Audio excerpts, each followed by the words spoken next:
Sound, a pre-roll audio clip. Bitcoin to 25 million by 2046. This isn't just bullish, kind of feels like checkmate. Okay, let's unpack this. Right off the bat, did you just hear that? Hmm? $25 million per Bitcoin. I mean, that sounds like something plucked straight out of a sci-fi novel, doesn't it? It certainly does. It's an audacious number, to say the least. Kind of challenges everything you think you know about finance. Exactly. And, maybe even a bit audacious for a serious financial forecast. But today we're doing a really deep dive. We are. Into the source material that doesn't just make this claim, but actually tries to lay out the logic behind it. Right, the logic, the intricate data points, and it spotlights the major players, the people who aren't just betting on this future, but, well, actively shaping it. And that's the crucial part. This isn't just about a big, flashy number. No, it's about understanding these huge foundational shifts happening in global finance, the rebalancing of power dynamics. And critically, what all this could actually mean for you, the listener. Yeah, absolutely. Our source for this whole exploration, it's a pretty comprehensive YouTube deep dive from Simply Bitcoin. And what's interesting is how it pulls together insights from, well, different corners. You've got cutting-edge AI like Elon Musk's Grok, Right, Grok. We'll get into that. alongside perspectives from market heavyweights, Michael Saylor, Ray Dalio. Big names. Even touches on influential political figures, too. It does. So our mission here really is to give you that shortcut, a way to get exceptionally well informed. We want to cut through all the noise, all the hype, and just illuminate the surprising facts, the crucial insights, the stuff that could genuinely shape your financial future. And what I find genuinely fascinating about this source material is exactly that convergence. You have these seemingly disparate voices, AI, finance titans, political figures. All pointing in a similar, very ambitious direction for Bitcoin. Precisely. And that immediately makes you ask the important question, doesn't it? Is this just hype? Is it just speculative fever? Or is there something, fundamental happening, a real shift in economics, in technology that underpins these predictions? Something that maybe the traditional financial models, the ones kind of stuck in the 20th century, are maybe slow to grasp or even missing entirely? That's the core of it. So our role today is to be your guides through this. It's rich material, sometimes complex. Yeah, and we'll help you sort through the claims, understand the connections, figure out what's truly significant, We'll break down the jargon, give you the context, the bigger picture. and hopefully deliver those aha moments, those moments where it clicks and you see why these shifts matter so much. To all of us, the mind-boggling prediction. When AI talks Bitcoin. All right, let's really dive in now, because here's where it gets, well, undeniably interesting. Okay. We have to kick off with the digital entity that you could argue basically broke Bitcoin Twitter with its predictions. Grok. Ah, yes, Grok. Elon Musk's AI. Exactly. For anyone not familiar, this is Musk's AI brainchild, designed to process and synthesize trillions and trillions of data points across the whole internet. Its capacity for analysis is, frankly, mind-boggling. Drawing conclusions? Generating insights at a speed? Well, it's hard to comprehend. And so what kind of bombshell did this AI drop? According to our source, this wasn't just some, fleeting internet meme. No, and the source is pretty colorful about it, saying it wasn't some opium-fueled moon boy fantasy either. Right. Grok, after all this analysis, confidently predicted Bitcoin reaching, get this, $25 million per coin. 25 million. By the year 2046. Yes, you heard that right. $25 million. Just take a moment with that number. It really does challenge almost every conventional financial benchmark out there. It forces you to reconsider the very nature of value, of asset appreciation, doesn't it? It absolutely does. But if we connect this to the bigger picture, the analytical side, it's crucial to understand how Grok got there. Okay, yeah. It wasn't just plucked out of thin air. Not according to the source, no. The strength of its prediction lies in the methodology. It meticulously triangulated its forecast. Triangulated. Meaning? Meaning it used 3 distinct, pretty robust analytical models. And this multi-model approach is really significant. Why is that? Because it gives you a much more resilient, more reliable basis than just relying on one single forecast. Yeah. A single model might have hidden biases or be vulnerable to specific market conditions, right? Okay, makes sense. So layering different analyses makes prediction stronger. Exactly. More conviction behind it. So what were these 3 models? Let's break them down. Okay, the first one Grok used was rooted in Bitcoin's historical compound annual growth rate. Right. KEGR. KAGR. Right. For anyone who needs a quick refresher. Well, KGR is basically the average annual rate an investment has grown over time, assuming profits were reinvested. It's a standard metric for looking at growth trends. And Bitcoin's historical growth has been, well, astronomical. Off the charts, yeah. But Grok's analysis was more sophisticated than just projecting those early super high rates forever. It didn't just draw a straight line up. No, it actually modeled a deceleration. It adjusted the growth rate down over time from an initial, say, 30% down to a still very healthy 20% annually. It acknowledged that assets mature, growth slows down. That sounds more realistic. So even with that slowdown factored in. Even with that adjusted, more conservative deceleration, that model alone still projected Bitcoin hitting around $13 million. 13 million. Just from historical growth, even slowed down. Wow. Yeah, it just shows the immense underlying momentum, even if the future pace is more moderate. Okay, so that's model one. What was the second? The second was the stock-to-flow model, Yeah. widely recognized, especially in Bitcoin circles, and specifically looking at the dynamics after the halvings. Stock to flow, that's about scarcity, right? Exactly. It measures scarcity. It compares the existing supply, the stock, to how much new supply is produced each year, the flow.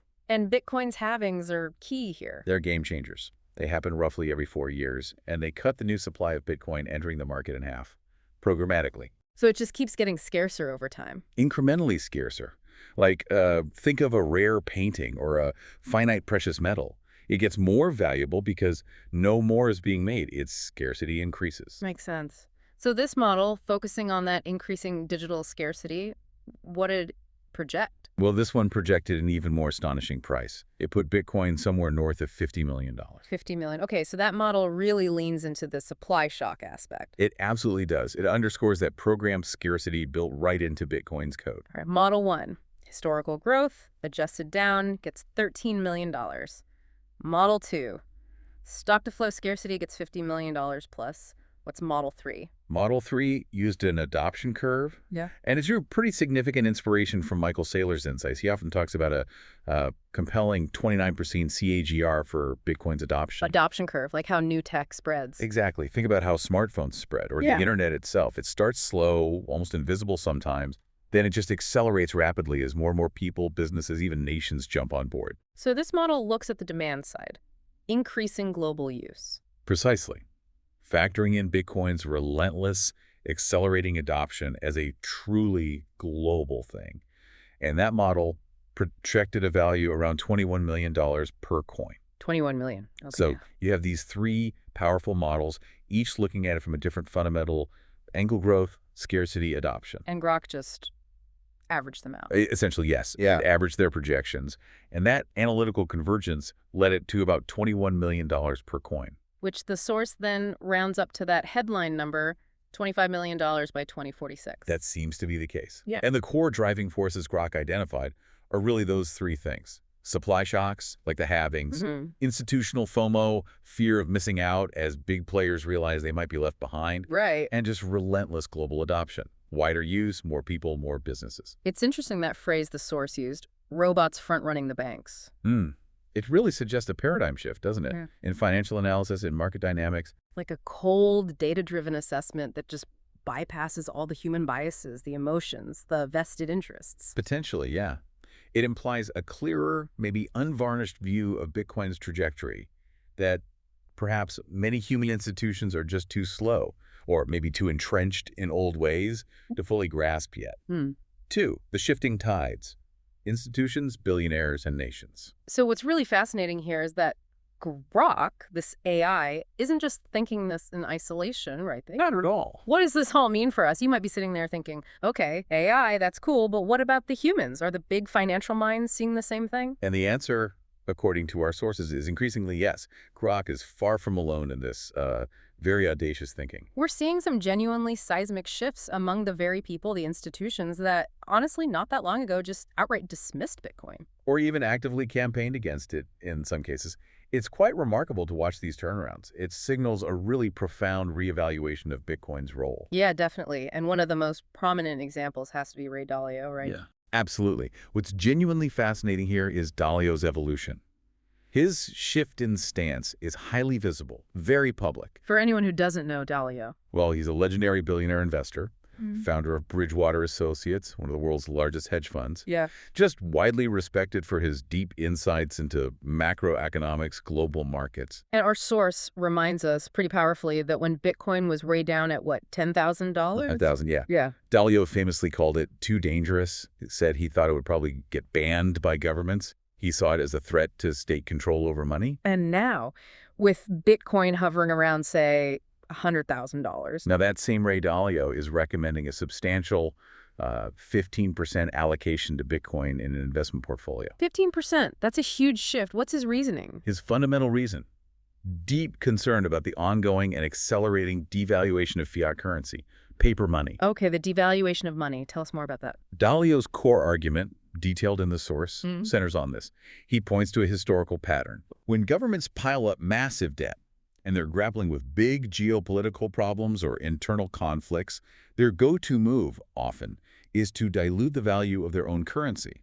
Print more money, basically. And this isn't just theory for him. No, he explicitly cites his historical studies, points to periods like when the British pound or the Dutch guilder faced similar issues, excess debt and geopolitical problems.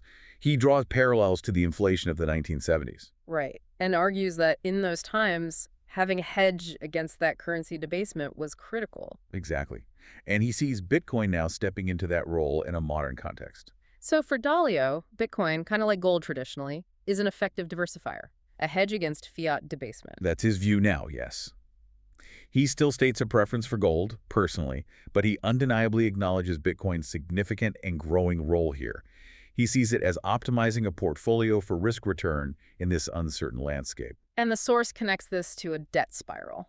Can you explain that? Yeah, it's a compelling description. Imagine a nation's economy like a car trying to drive up a really steep hill. Okay. But the car's gas tank seems to be shrinking. It needs more and more gas just to stay in the same place, let alone move forward. So the effort to keep going actually makes the problem worse. That's the analogy. Government debt starts growing faster than the country's income. And just paying the interest on that debt, the debt service, eats up more and more of the budget needed for everything else. Which creates an accelerating problem, a spiral. An accelerating problem, yeah. Pushing towards what the source calls an inflection point.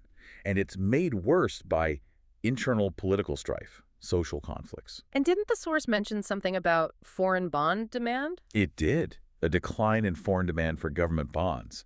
Historically, something like 40% of U.S. debt was bought by foreigners.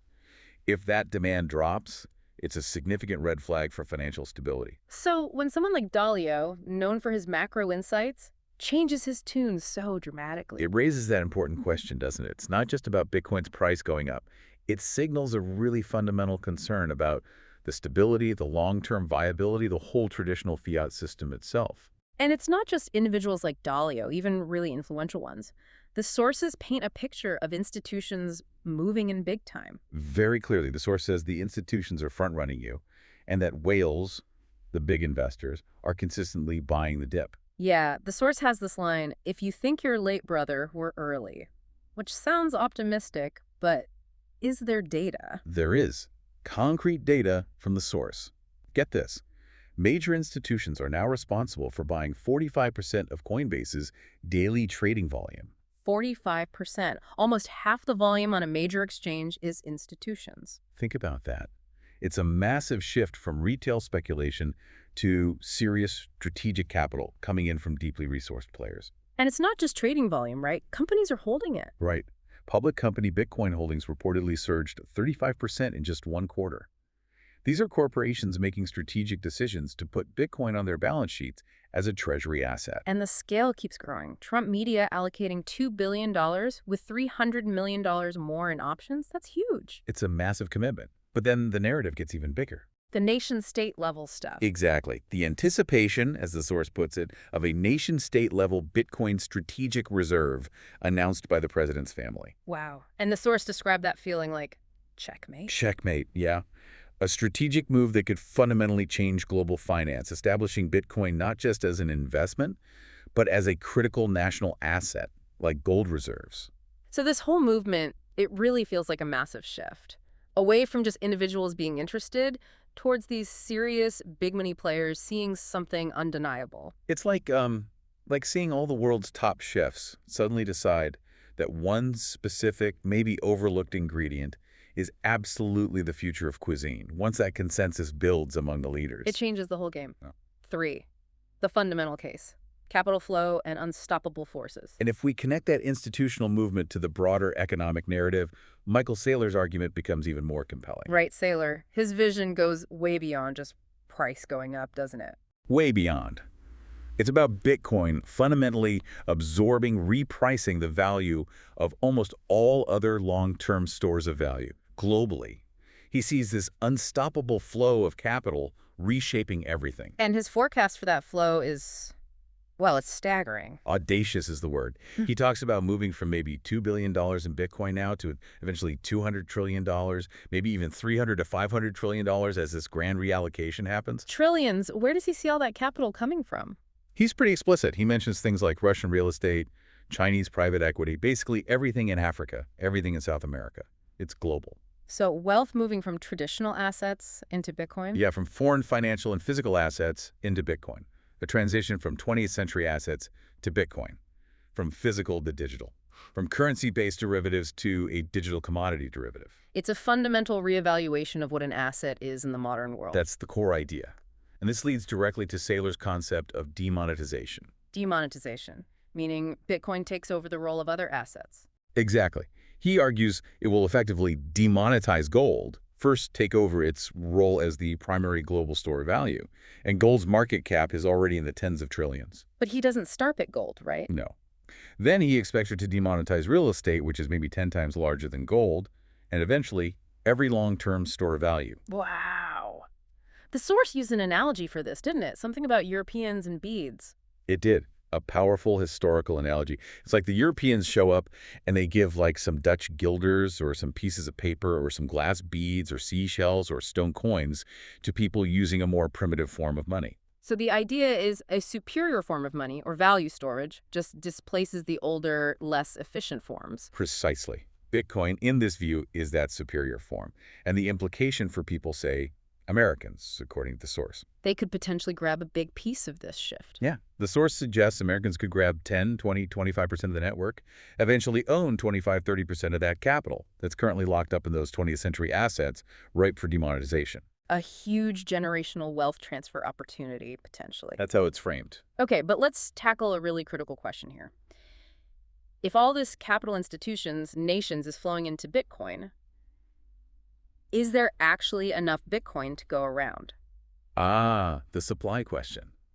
And the sources we're looking at say pretty emphatically no. No, not enough supply. The data cited is startling.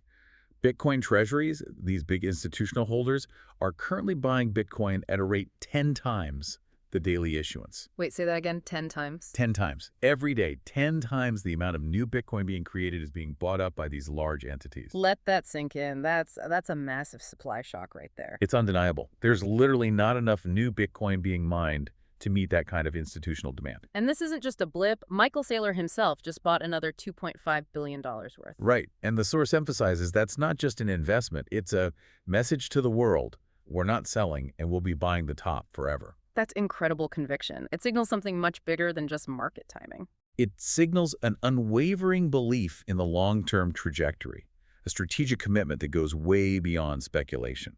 It's a clear message about the perceived inevitability of this capital migration. Which brings us back to that question, can governments stop this if the momentum is this strong? And again, the source is incredibly clear, unequivocal really. They can't regulate it.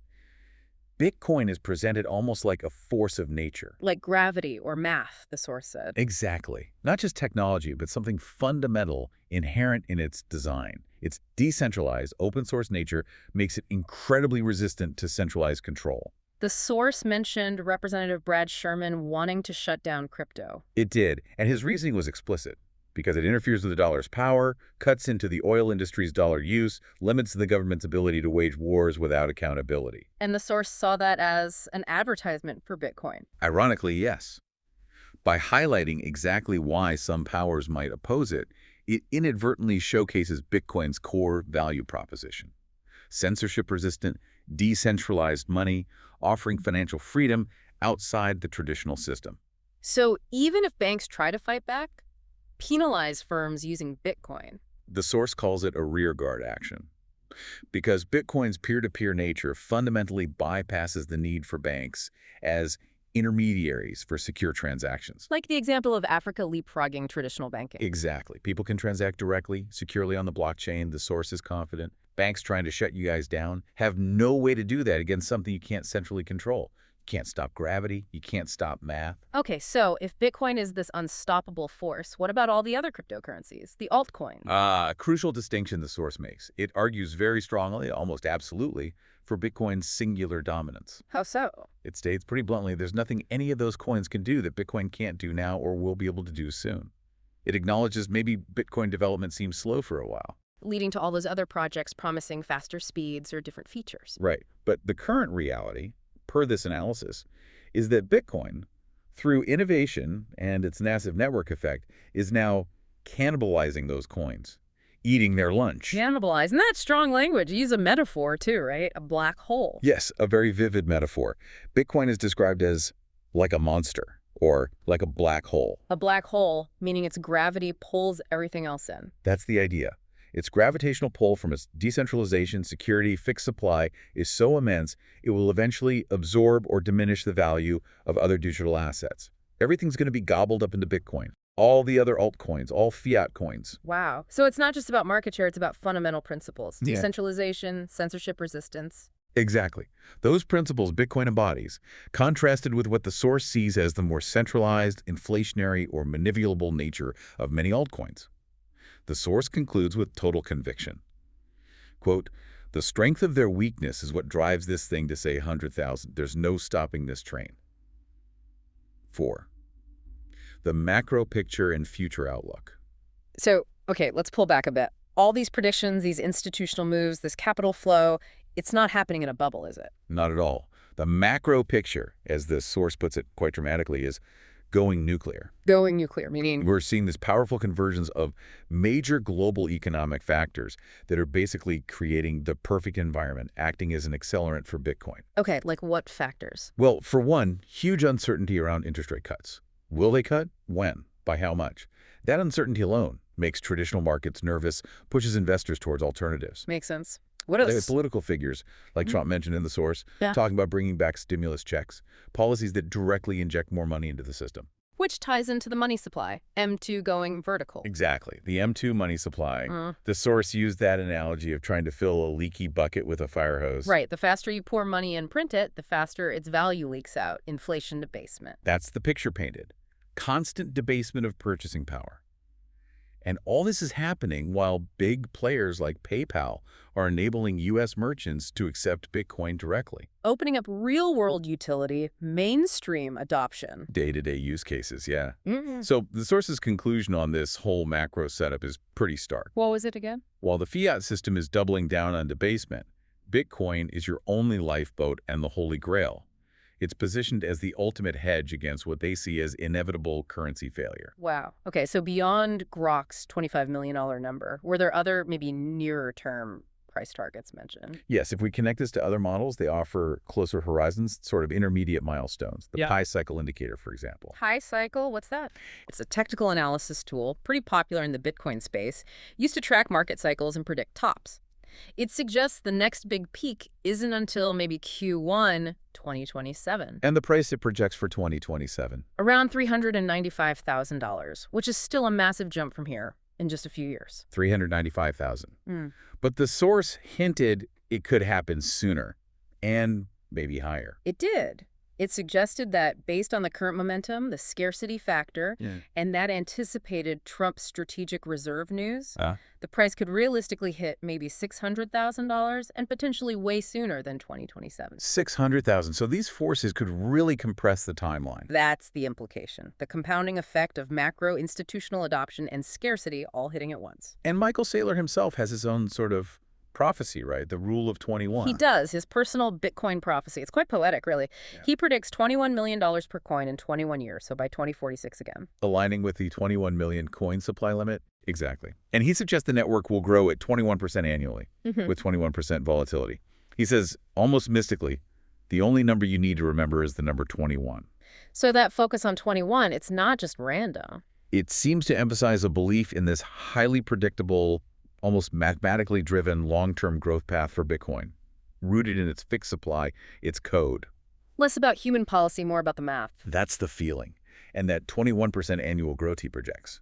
From current prices, it works out to about 28.5% compounded annually, which is remarkably close to that 29% AR figure, sometimes cited from historical analysis. It suggests a consistent, predictable trajectory. Okay, so bringing this all back to the listener, if Grok's AI logic, if Dalio's macro view, if Trump's potential moves, if Saylor's conviction, and maybe even just your own gut feeling, if they're all pointing this way. What are you waiting for? That's the question the source poses. Yeah. The window's closing, it says. And Bitcoin doesn't care if you believe in it now or later, but your grandkids will. That's a powerful line. It frames it as a generational opportunity, a chance to secure a position in this new financial paradigm. And the practical steps. The source was clear on those too. Very clear. Stack hard, meaning consistently acquire Bitcoin. Dollar cost averaging is often implied there. Right. Then take custody. That's crucial. Absolutely critical. Hold your own keys. Don't leave your Bitcoin on an exchange where it could be hacked or frozen. True ownership. And finally, join the first borderless economy with zero paperwork. Just 12 words. Those 12 words being your seed phrase, your key to complete control, financial sovereignty, accessible anywhere. Powerful stuff. Now, for people who want to get more involved, learn more, connect, the source mentioned some resources. It did. Key events, helpful services. First, Mining Disrupt 2025. Billed as the biggest Bitcoin mining conference ever. That's the claim. In Dallas, November 11th to 13th. Speakers like Dennis Porter, Samson Moe, Lawrence Leetard. Big names. And the source said, be there or be left behind. Pretty direct. Very direct. And there's a promo code, Simply Bitcoin, for 20% off tickets. Good to know. And the sponsor, the Bitcoin Way. Yeah, the Bitcoin Way. Their promise is to walk you through all things Bitcoin like it's kindergarten with Satoshi, making it really approachable. From wallets to running a node, even if you're not techie. Exactly. And they really emphasize that self-custody isn't optional. It's the revolution, they call it. They offer a free 30-minute consultation, too. Link in the show notes. Helpful. And for connecting with other Bitcoiners. Orange Pill app, described as the single largest hub for Bitcoin-only events globally. Over 16,000 users. A place to stack friends who stack sats. I like that. Me too. Build community around the shared vision. And you can zap them instantly within the app for peer-to-peer interaction. Cool. Okay, so wrapping up this deep dive. It's been incredible. AI predictions, billionaire turnarounds, massive macro forces. It really paints a picture of a financial world undergoing a seismic shift. And as the source put it, maybe amidst all this change, there's one clear escape hatch. Bitcoin. That's the argument presented. Which leads us to that final provocative thought for you, the listener. Right. If the capital, the assets of the 20th century are truly flowing to the 21st, what 20th century assets in your own life might be next? What might get demonetized? And how can you prepare for that possibility? It's a profound question to ponder. Definitely food for thought. And it also raises that important question about how you approach all this information we've shared today. Exactly. The key isn't just to blindly accept predictions, right? Is to understand the underlying forces, the implications. To keep questioning, keep learning, remain curious. Couldn't agree more. Well, we really hope you enjoyed this deep dive with us today. We certainly enjoyed putting it together. If you did get value from it, please do remember to like, share, and follow us wherever you get your deep dives. It really helps. It does. And for even more insights, ongoing discussions, make sure you check out What Bitcoin Taught Me. We're on Twitter X, Nostr, Bluesky, Threads, Instagram, Facebook, LinkedIn, basically everywhere. We try to be. We appreciate you guys tuning in. Thanks so much for listening. Thanks, everyone. Catch you next time.